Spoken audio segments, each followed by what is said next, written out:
साजाना तोहके ले भागत गे। बेटी के दुआरा खेलाना माती जई हो साजाना तोहके ले भागत गे।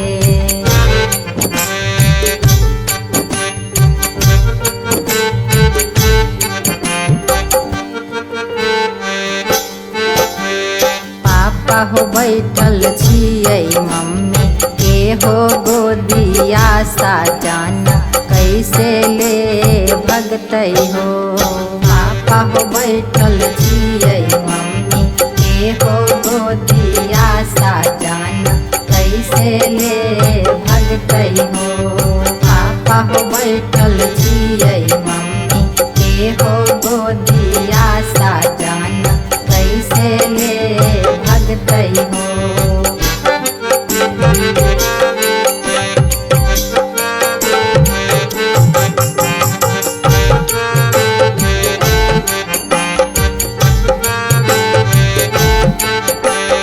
बेटी के लागी जैतो डोली जा कहरिया रोलाइए तोहके ले जैतो गे।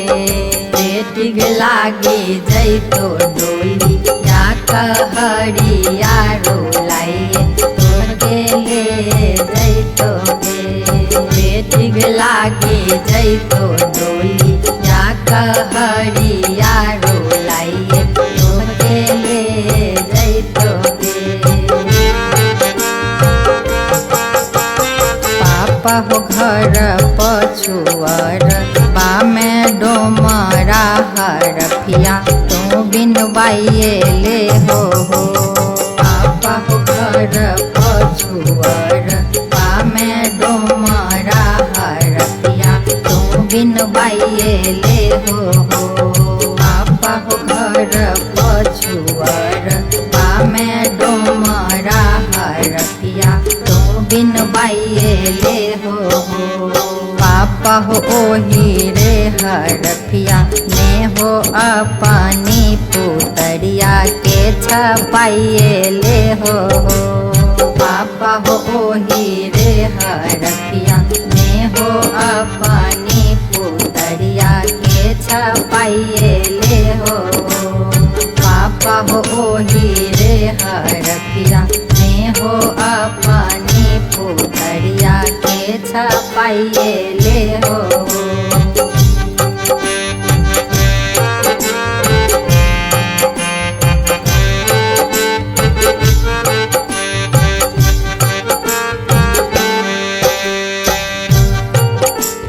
बहिना हो गुड़िया खेलाना माटी जई हो साजाना तोहके ले जैतो हो। बहिना हो गुड़िया खेलाना माटी जई हो साजाना तोहके ले जैतो हो। भैया हो बैठल छियै भाभी के हो गोदिया साजाना कैसे ले जैतै हो। भैया हो बैठल छियै भाभी के हो गोदिया साजाना कैसे ले जैतै हो। भैया हो बैठल छियै भाभी के हो गोदिया साजाना कैसे ले जैतै हो।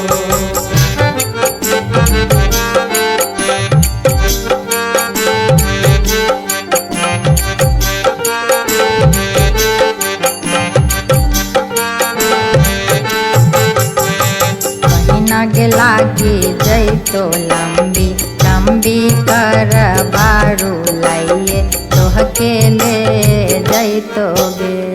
महीना के लागी जैतो लंबी लंबी कर बारू लाइए तोहके ले जैतो गे।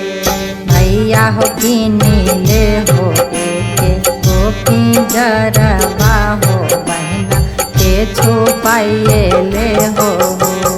भैया हो किनी ले हो एक गोपी जरबा हो बहना के छुपाइए ले हो। भैया हो किनी ले